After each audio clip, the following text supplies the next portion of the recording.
நண்பர்களுக்கு வணக்கம். இது break news Tamil. Reliance foundation ஆனது மாணவ மாணவிகளுக்கு ஸ்காலர்ஷிப் வழங்குறாங்க. நீங்கள் யூஜி படிக்கிற மாதிரி இருந்தால் உங்களுக்கு 2 லட்ச ரூபா ஸ்காலர்ஷிப்பும், பிஜி படிக்கக்கூடிய ஒரு மாணவ மாணவிகளாக இருந்தீங்கன்னா உங்களுக்கு 6 லட்ச ரூபா வரைக்கும் ஸ்காலர்ஷிப் வந்து கொடுக்குறாங்க. ஸோ இதுக்கு நாம் எப்படி அப்ளை பண்ணுறதுன்னு பற்றி தான் இந்த நியூஸில் பார்க்க போகிறோம். அதுக்கு முன்னாடி நம்ம சேனலுக்கு நீங்கள் ஃபஸ்ட் டைம் வந்திருக்கீங்கன்னா மறக்காமல் சப்ஸ்கிரைப் பட்டனை கிளிக் பண்ணிடுங்க. ஸோ ரிலையன்ஸ் ஃபவுண்டேஷன் அப்படிங்கிற இந்த நிறுவனம் பார்த்திங்க அப்படின்னா மாணவ மாணவிகளுக்கு ஸ்காலர்ஷிப் வந்து கொடுத்துட்ருக்குறாங்க. நம்ம அஸ் யூஷுவல் பார்த்திங்கன்னா உங்களுக்கே தெரியும் ரிலையன்ஸ் யாருது அப்படின்ட்டு. ஸோ அவங்க தான் வந்து இந்த ஸ்காலர்ஷிப் ஸ்கீம் வந்து கொடுக்குறாங்க. மொத்தம் 5000 பேருக்கு வந்து யூஜி ஸ்டூடெண்ட்ஸுக்கும் 100 பேர்த்துக்கு வந்து பிஜி ஸ்டூடெண்ட்ஸுக்கும் வந்து இந்த ஸ்காலர்ஷிப் ஆனது கொடுக்குறாங்க. ஸோ 2024-25 கல்வியாண்டில் இப்போ ஃபஸ்ட் இயர் படிக்கக்கூடிய யூஜி ஸ்டூடெண்ட் அண்டு பிஜி ஸ்டூடெண்ட்ஸுக்கு இந்த ஸ்காலர்ஷிப் ஆனது ஒதுக்கப்பட்டிருக்குதுங்க.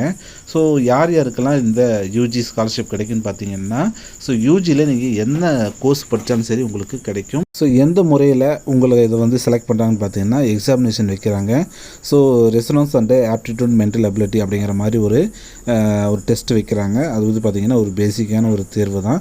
மொத்தம் 60 மதிப்பெண்களுக்கு இந்த தேர்வு வைக்கிறாங்க. ஸோ தேர்வு காலம் பார்த்திங்கன்னா 60 நிமிஷம். இதுவும் ஆன்லைன்லேயே நடக்கும். ஸோ இதில் எடுக்கக்கூடிய மார்க்கின் அடிப்படையிலையும் உங்களுடைய பர்சனல் இன்ஃபர்மேஷனை பொறுத்தும் இந்த ஸ்காலர்ஷிப் ஆனது உங்களுக்கு வந்து ஒதுக்கப்படுதுங்க. மொத்தம் பார்த்திங்கன்னா 5000 பேர்த்துக்கு தான் இந்தியா ஃபுல்லாகவே கொடுக்குறாங்க. ஸோ இந்தியா ஃபுல்லாக இருக்கக்கூடிய எல்லாருமே இந்த ஆன்லைன் டெஸ்ட்டை வந்து எழுதுவாங்க. ஸோ எழுதிட்டு டோட்டலாக எவ்வளோ பேர் எவ்வளோ மார்க்ஸ் வாங்கியிருக்காங்க அப்படிங்கிற மாதிரி ஒரு ரேங்கிங் லிஸ்ட்டு போடுவாங்க. அதிலேருந்து முதல்ல வர 5000 பேர்த்துக்கு இந்த ஸ்காலர்ஷிப் ஆனது ஒதுக்கப்படும். ஸோ இதில் நமக்கு கிடைக்குமா, மொத்தமே இந்தியா ஃபுல்லுக்கு 5000 தானே அப்படின்னு நீங்கள் வந்து திங்க் பண்ண வேண்டாம் நெகட்டிவாக. ஸோ ஜஸ்ட் எழுதி பாருங்கள். எழுதி பார்த்தீங்கன்னா தெரியும், இது சிம்பிளான கொஸ்டின்ஸ் தான் இதில் இருக்குது. நான் கூட போய் பார்த்தேன். நான் ரொம்ப சிம்பிளான கொஸ்டின்ஸ் தான்.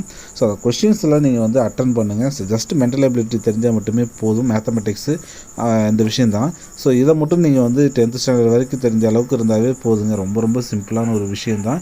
ஸோ இதை நீங்கள் என்ன பண்ணுறீங்க அப்படின்னா, கண்டிப்பாக இந்த எக்ஸாமினேஷன் வந்து எழுதுங்க. ஸோ எழுதி முடிச்சுட்டு உங்களுடைய அப்ளிகேஷனில் உங்களோட பர்சனல் இன்ஃபர்மேஷன் எல்லாம் நீங்கள் கொடுப்பீங்க. இதில் முக்கியமாக என்ன சொல்கிறாங்கன்னா, உங்களுக்கு வந்து குடும்ப ஆண்டு வருமானம் வந்து 15 லட்ச ரூபாய்க்குள்ளார இருந்துச்சுன்னா கண்டிப்பாக அதில் வந்து கிடைக்கின்றாங்க. அதுலேயும் குடும்ப ஆண்டு வருமானம் 2.5 லட்சம் 2 லட்ச ரூபா தான் ஒரு இயற்கை நீங்கள் வந்து சம்பாதிக்கணும். குடும்ப ஆண்டு வருமானம் அப்படி இருந்துச்சு அப்படின்னா கண்டிப்பாக உங்களுக்கு கிடைக்கணும் அப்படி வந்து சொல்கிறாங்க. இதுதாங்க அந்த கொஸ்டின் பேப்பர். இப்போ நீங்களே ரீட் பண்ணி பாருங்கள். எல்லாமே ரொம்ப சிம்பிளான கொஸ்டின்ஸ் தான். இது வந்து ஒரு மாடல் கொஸ்டின் பேப்பரு. இது அவங்களுடைய வெப்சைட்லேயே பார்த்தீங்க அப்படின்னா அது வந்து லிங்க் பண்ணியிருக்காங்க. ஸோ இதை நாம் பார்த்தோம் அப்படின்னா ஒரு கொஸ்டின் பேப்பரானது எந்த மாதிரி மாடலில் வரும் அப்படின்னு வந்து நமக்கு ஒரு ஐடியா கிடைக்கும். ஸோ 10th ஸ்டாண்டர்டு பிலோக்குள்ளே தாங்க இந்த மேத்தமெட்டிக்ஸ் அண்டு மென்டல் எபிலிட்டி கொஸ்டின்ஸ்லாம் இருக்குது. ஸோ இதுக்கு நாம் வந்து ஒன்றுமே பெருசாக ஒன்றும் ப்ரிப்பேர் பண்ணணும்னு அவசியம் இல்லை. ஜஸ்ட்டு நம்ம 6, 7, 8, 9, 10 சரியாக நம்ம வந்து இந்த மேத்தமெட்டிக்ஸ் பார்த்துருந்தாலே போதுமானது. இதில் வந்து சூப்பராக நாம் வந்து அட்டன் பண்ணிட்டு போயிடலாம். அடுத்ததாக இதில் அப்ளை பண்ணுறதுக்கு என்னென்ன தகுதி இருக்குன்னு பார்த்தீங்க அப்படின்னா, நீங்கள் ஒரு இந்திய குடிமகனாக இருக்கணும். குறைந்தபட்சம் நீங்கள் +2 வந்து பாஸ் பண்ணி அதில் 60% மதிப்பெண் வாங்கியிருக்கணும். ஸோ 2024-25 நீங்கள் ஃபஸ்ட் இயர் ஸ்டூடெண்ட்டாக இருக்கணும். உங்களுடைய ஆண்டு வருமானம், வீட்டோட ஆண்டு வருமானம் 10 லட்சத்துக்குள்ளே இருக்கணும். அதுக்கப்புறம் இந்த திறன் போட்டித் தேர்வு நீங்கள் கண்டிப்பாக எழுதணும். யாருக்கெல்லாம் இல்லைன்னு பார்த்தீங்கன்னா, செகண்ட் இயர் படிக்கக்கூடியவங்களுக்கு இல்லை. ஸோ நீங்கள் வந்து டிஸ்டன்ஸ் எஜுகேஷன்லேயோ இல்லது வேறு ஏதாச்சும் முறையிலையோ நீங்கள் கல்வி கற்றீங்கன்னா அதுவும் உங்களுக்கு கிடைக்காது. ஸோ டிப்ளமோ படிச்சிருந்தீங்கனாலும் கிடையாது.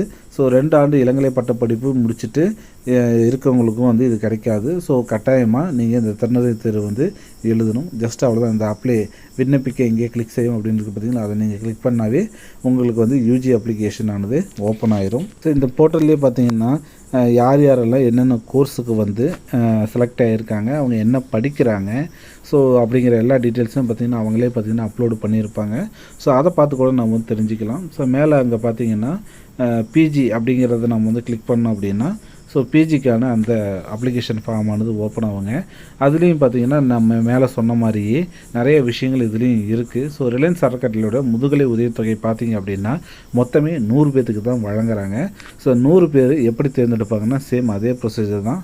உங்களுடைய நோக்கம் என்னென்னு பார்த்தீங்கன்னா, அறிவியல் சார்ந்த மாணவர்களை வந்து நிறைய பேர்த்த உருவாக்கணும். அதுக்கு நம்மளாலான உதவி செய்யணும் அப்படின்னு தான் இவங்க வந்து செய்கிறாங்க. ஸோ இந்த உதவி தொகையோட ரொம்ப சிறப்பான அம்சங்கள் என்னென்னு பார்த்தீங்க அப்படின்னா, ஸோ 100 முதுகலை ஆசிரியர்கள் வந்து முதுகலை மாணவர்களை வந்து தேர்ந்தெடுப்பாங்க. ஸோ குறைந்தபட்சம் 6 லட்ச ரூபா வரைக்கும் இவங்களுக்கு வந்து நிதியுதவியானது கொடுப்பாங்க. ஸோ 80% நிதியானது பார்த்திங்கன்னா படிக்கிறப்பே கொடுத்துருவாங்க. 20% பார்த்திங்கன்னா மறைமுகமாக ஆகக்கூடிய செலவுகளுக்கு வந்து ஈக்குவல் பண்ணுறதுக்காக கொடுப்பாங்க. ஸோ இவ்வளோ தாங்க முதுகலைக்கு இருக்கக்கூடிய முக்கியமான விஷயங்கள். ஸோ தகுதி தேர்வின் அடிப்படையிலும் விண்ணப்ப படிவத்தை பூர்த்தி செய்யணும். அதுக்கப்புறமேட்டு திறன் தேர்வு அப்படின்னு சொல்லுவாங்க. என்னென்ன அப்படின்னா, நீங்கள் உங்களோட தான் ஆல்ரெடி சொன்னோம் இல்லையா, அந்த ஆப்டிடியூட் மென்டல் அபிலிட்டி அந்த டெஸ்ட் எழுதணும். ஸோ 60 நிமிஷத்தில் 60 கொஸ்டின். இதில் நீங்கள் எவ்வளோ மார்க் எடுக்கிறீங்களோ அதை பொறுத்து தான் நீங்கள் வந்து செலெக்ஷனுக்கு போவீங்க. அதுக்கப்புறம் உங்களுடைய அப்ளிகேஷன் வந்து மதிப்பீடு செஞ்சுட்டு நேர்காணல் மூலியமாக வந்து உங்களை செலக்ட் பண்ணிடுவாங்க. இவ்வளோ தாங்க பிஜியில் இருக்கக்கூடிய விஷயமும். இதுவும் சேம் அதே தான். நீங்கள் வந்து இந்திய குடிமான உங்களுடைய யூஜி மார்க் ஷீட்டில் பார்த்தீங்க அப்படின்னா 7.5%க்கு வந்து நீங்கள் வந்து மார்க் எடுத்துருக்கணும். அதாவது 7.5% மார்க் வந்து நீங்கள் எடுத்துருக்கணும். அதுக்கு முன்னாடி பார்த்தீங்கன்னா நீங்கள் கேட் தேர்வு எழுதியிருக்கணும். அதில் பார்த்தீங்கன்னா 550 to 1000 மதிப்பெண்களுக்குள்ளார உங்களோட மார்க்ஸ் கண்டிப்பாக இருக்கணும். ஒருவேளை நீங்கள் வந்து கேட் எழுதலை அப்படின்னா நான் சொன்ன மாதிரி இந்த 7.5% GDPA அப்படிங்கிற அந்த தரவரிசையில் வந்து உங்களுடைய மார்க் ஷீட்டானது இருக்கணும். யார் யாருக்கெல்லாம் கிடைக்காது அப்படிங்கிற டீட்டெயில்ஸும் போட்டிருக்கிறாங்க. ஸோ நீங்கள் செகண்ட் இயர் படிக்கக்கூடிய ஸ்டூடெண்ட் இருந்தீங்கன்னா உங்களுக்கு கிடைக்காது. சேம் ஆஸ் யூஷுவல் யூஜிக்கு என்னென்னலாம் சொன்னாங்களோ அதே மாதிரி தான். நீங்கள் ஒரு வேளை 550 மதிப்பெண்களுக்கும் நீங்கள் கேட் எழுதி 550 மதிப்பெண்களுக்கு குறைவாக இருந்தாலும் 7.5% அந்த மார்க் ஷீட் இல்லைன்னா கூட உங்களுக்கு வந்து கிடைக்காது. இந்த மாதிரி வந்து நிறைய விஷயங்களை வந்து இவங்க ரிலையன்ஸ் ஃபவுண்டேஷன் வந்து சொல்கிறாங்க. ஸோ இதுலேயும் பார்த்திங்க அப்படின்னா யார் யாரெல்லாம் செலக்ட் ஆகிருக்கிறாங்க அப்படிங்கிற எல்லா டீட்டெயில்ஸுமே பார்த்திங்கன்னா இதிலே கொடுத்துருக்குறாங்க. So Reliance foundation scholarship 2024 to 25 apply பண்ணுறதுக்கான லிங்க்கை பார்த்திங்கன்னா நம்மளோட வீடியோ டிஸ்கிரிப்ஷனில் கொடுத்துட்றேன். ஸோ டிஸ்கிரிப்ஷனில் இருக்கக்கூடிய அந்த லிங்கை கிளிக் பண்ணி இதே பேஜ் தான் ஓப்பன் ஆகும்.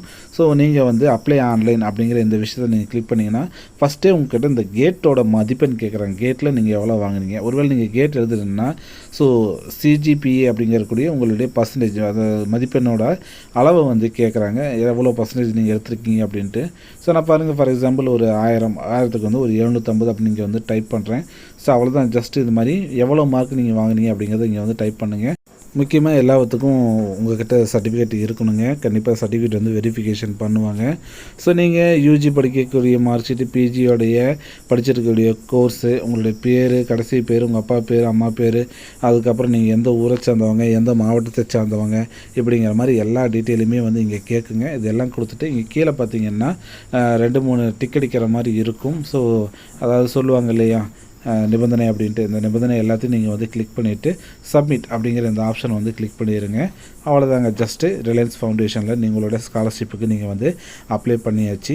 நான் சொன்ன தகவல் உங்களுக்கு ரொம்ப பயனுள்ளதாக இருக்கும் நான் நம்புகிறேன். அப்படி பயனுள்ளதாக இருந்துச்சு அப்படின்னா இந்த வீடியோவை உங்கள் ஃப்ரெண்ட்ஸ் அண்ட் ஃபேமிலியோட ஷேர் பண்ணி சப்போர்ட் பண்ணுங்கள். ஸோ ஸ்காலர்ஷிப் வேணும் அப்படின்னு நினைக்கிறவங்க கண்டிப்பாக இந்த ரிலையன்ஸ் ஃபவுண்டேஷன் அளிக்கக்கூடிய இந்த ஸ்காலர்ஷிப்புக்கு வந்து ட்ரை பண்ணி பாருங்கள். மீண்டும் ஒரு நல்ல ஒரு தகவலோடு சந்திக்கிறேன். அது வரைக்கும் நன்றி, வணக்கம்.